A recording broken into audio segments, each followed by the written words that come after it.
Miss Marie, will you please read the prayer? Okay. May I request everyone to please stand up, close our eyes, and bow down our head to feel the presence of God. Amen. Thank you very much, Miss Marie. So, good morning, class. I am Miss Marjorie Balino, your teacher for today. So, before you take your seats, please pick up those pieces of papers under your chairs and align your chairs properly. Okay? So, before anything else, I would like to discuss with you my classroom rules. So the first one is, I want you all to be respectful and be active during my discussion. So next one is, raise your hands if you have any concerns or clarifications. I will not entertain anyone if you don't want to raise your hand first. Okay? Last but not the least is, no disruption during my class discussion. I want you to focus on me and my discussion only. Do you understand, class? Okay. So, when I call upon your name, please say present. Alipio? Dino, okay. Oh, no one is absent for today. Very good, class. So before we proceed to our new topic for today, let's all have a review on our previous topic. Yes, Mr. Cruz, what was our last topic all about? Okay, very good. Our topic was all about, our topic last meeting is all about the ingredients of salad. Very good.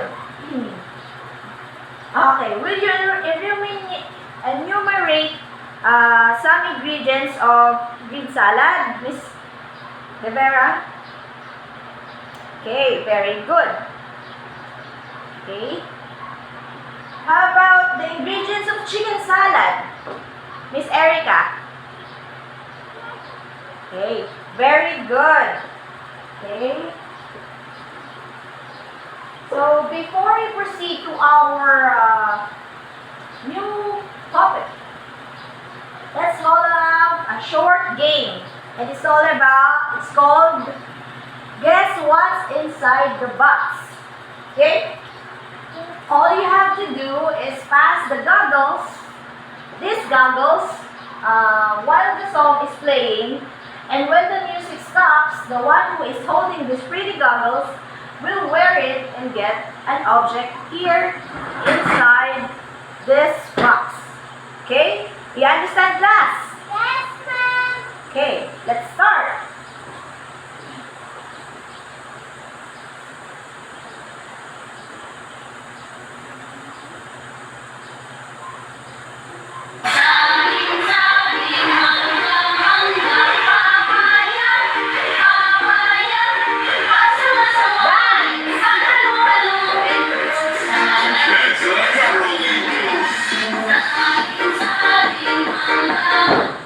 Okay.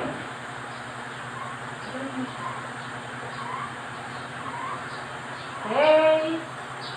You have to get an item inside the box. What is that? Very good. This is a mango. Again, let's start. Now.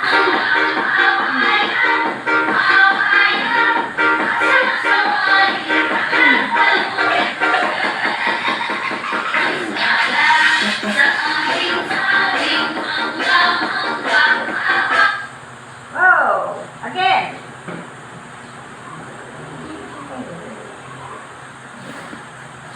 Pick up an item.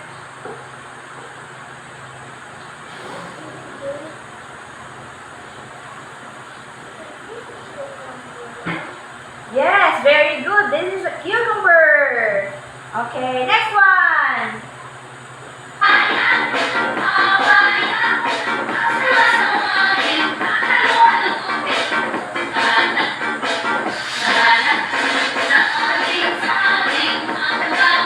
Okay, stop. Okay, wear the goggles and pick up an item. What is that? Very good. This is a lemon. Okay? So class, you may now sit down. Class, from the game that we had, you have any idea what will be our topic this morning? Yes, very good. Miss Castro. Yes, our topic for today will be bound salad and fruit salad. Okay. So, before we proceed to our proper lesson, let me first discuss my objectives in this topic. Okay? The first one is to differentiate the concept of bound salad and fruit salad. Second is to create bound salad and fruit salad recipe. And also, last but not the least, is appreciate the importance of creating bound salad and fruit salad recipe in our lifestyle. Okay? You have any questions? Okay. Now, let us proceed to our lesson proper, and this is all about bound salad and fruit salad, which includes their importance in our lifestyle and the difference concept of bound salad and fruit salad. Okay? What is salad? Mr. Jack, will you please read the definition of salad? Thank you. When you hear the word salad, what comes first into your mind? Yes, Ms. Gapingan. Okay, basically, salad is may be a mixture of fruits, fresh fruits, with cream and milk, or green leafy vegetables that are mixed together with mayonnaise, vinegars, lemon juice, and other seasonings. Okay? Do you have any questions? Okay, let's proceed through the structures of salad. First one is the base. Will you please read the definition, Mr. Jet? And share your idea about this. Okay. Basically, the base of the salad is usually green leafy vegetables like the lettuce that I show here in the picture. Okay. Iceberg, there are many kinds of lettuces here. Okay. So there are many options here in our country, the Philippines. Ibang recently lang naman natin na-introduce sa atin itong mga leafy lettuce na yan. Okay? For example, wala tayong available or walang available na mga lettuce. What can we use or substitute to make a salad? Yes, Mr. Haji. Very good. Cabbages and pechay are the ingredients that we can substitute to make a salad. Okay. Pechay and cabbages are much cheaper and always available in our mga supermarkets. Okay? Do you understand, class? Okay. So, the next one is the body of salad. Will you please read the definition, Mr. Policarpio, and share insight about this?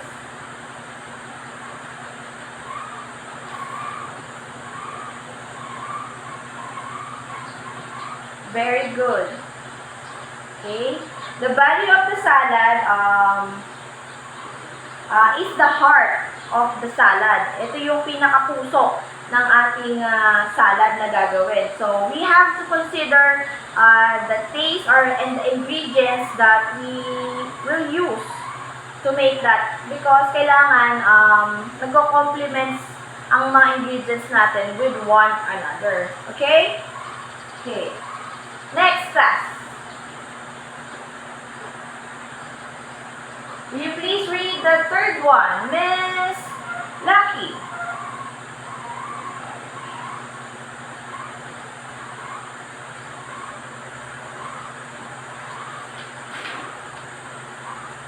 Okay, very good. Garnish serves as the face of the salad, of our salad, okay? Dito nakatuon yung atensyon most of the time ng ating mga customers kung magbebenta man tayo or ng natin mismo na kakain nito. Okay? Because garnish adds flavor or textures in our salad to look it more appetizing. Kaya ang mga examples ng garnish are cheese, nuts, we can put chicken, salmon, or pork, fried pork or steamed pork to add or serve as our garnish. Okay, do you understand, class? What is all about the garnish? Okay, let's move on to the last structure of salad, which is the dressing. So, will you please read the definition of dressing, Miss Mary Chris? Okay, very good. Okay, what do you think is dressing, basing on the passage that you have read? Okay, very good. Diba? Kadalasan, ang mga dressing is a mixture of mayonnaise, mustard, vinaigrette, salt, pepper, lemon juice, we can also use it, and also oil, like avocado oil, olive oil, and other oil that you want. To make it more flavorful or mag-adjust kayo sa taste na gusto niyo. Okay? Basing on here in the picture, what do you think are these dressings? What is this dressing? Okay, very good. This is vinaigrette, avocado, guacamole, yogurt, vinaigrette, and mayonnaise. Okay, those are the examples of dressing. Okay, let's move on to the next topic. So now I have here some ingredients to make for the bound salad. Okay. Miss Melanie, can you please read the definition of bound salad? Okay. Very good. So, basically, bound salad are an appetizer and a mixture of foods that are held together with a semi-solid ingredients like mayonnaise, yogurt, vinaigrette, what else? Cheese, everything that you want, just to combine the ingredients, okay? So I have here some tuna, canned tuna. What you have to do is pour it here.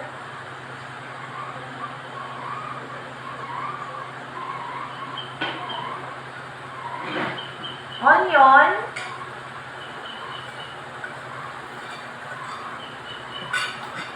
you can put cucumbers, lemon for the tuna to be hindi malansa, and also the dressing, which is the mayonnaise.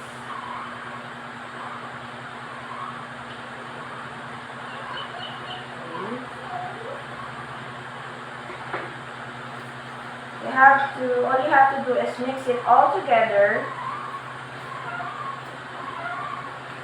And now you have what you call tuna bound salad. Okay? Bound salad can also be glass. There is a fun fact about it. Okay? Bound salad can also be a filling for a sandwich. Okay? So, like this. You can put this tuna bound salad in the bread to make it like a filling, or you can also eat it as it is. Okay? You understand? Okay. Now, let's move on to the next one, which is the fruit salad. Will you please read the definition of fruit salad? Mr. Jack? Okay. Thank you. Fruit salad basically is a mixture of fresh fruits or canned fruits, whatever you prepare or you would like. You just have to put it in a container. Here in the Philippines, usually we put creamer, all-purpose cream, or this condensed milk to make a fruit salad more yummy. Okay?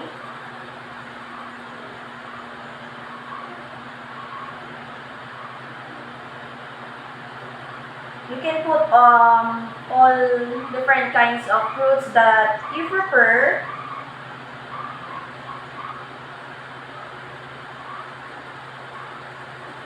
Okay. After that, you have to mix it all together to combine the condensed milk and the cream, all-purpose cream, with each other. And that is it. We have now a peach and mango fruit salad. Okay? Do you understand, class?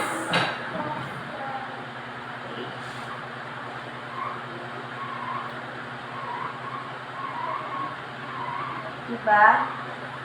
Fruit salad are parang traditional food na natin yun, hindi ba? Pagka may occasions like Christmas, very good. What else? Okay, New Year and also Fiesta. Hindi nawawala ang fruit salad sa ating mga table because of the festive colors ng mga fruits and also the taste.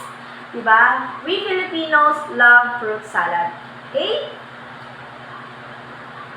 So, do you have any questions so far, class? Okay. If you don't have a question, I have a question. Okay.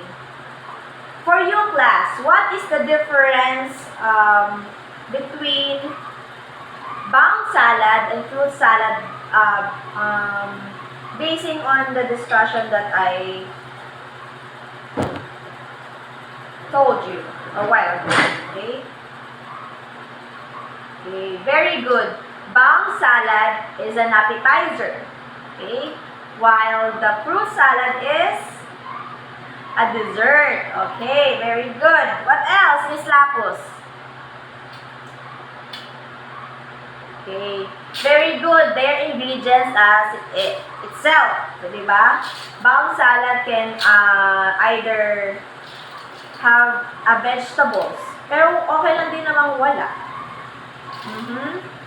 And bound salad use proteins or starches and combines with mayonnaise or yogurt.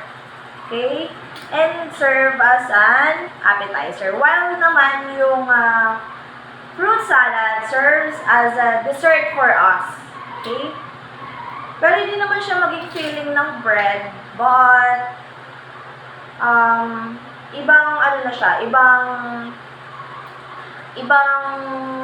creamer na ginagamit. More on ano na siya, yung panglagay na sa cake, ganun. Sobra, parang cake na yung labas niya eh. Fruit cake na. Okay?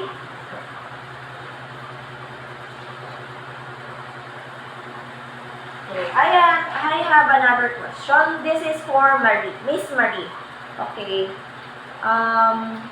What do you think is the importance of bound salad and fruit salad in our lifestyle?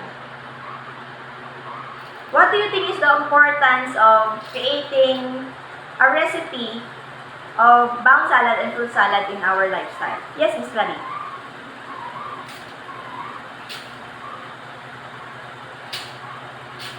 Very good, Miss Marie. Thank you for that wonderful answer. Okay, bound salad and fruit salad will provide us a healthy and balanced balanced mix of vitamins, micronutrients, and antioxidants that are good for our health, di ba? Kasi nga, bound salad and fruit salad contains fruits which we need to fight diseases and sickness, di ba? Okay, class, do you all understand our topic for today? Do you have any questions or clarifications about fruit salad and bound salad? Okay, now, we don't have question. Let's recall our discussion. What are the four structures of salad? Yes, Mr. Jack. Very good. Base, body, garnish. What else? Very good. The dressing. Okay. Next. Okay. Next question. What type of salad that is usually served here in the Philippines when there is a special occasion? Sa diniscuss ko, ano yung kadalasang hinahanda natin pagka may mga special occasions? Very good, Mr. Castro. Fruit salad, di ba? Okay. Next.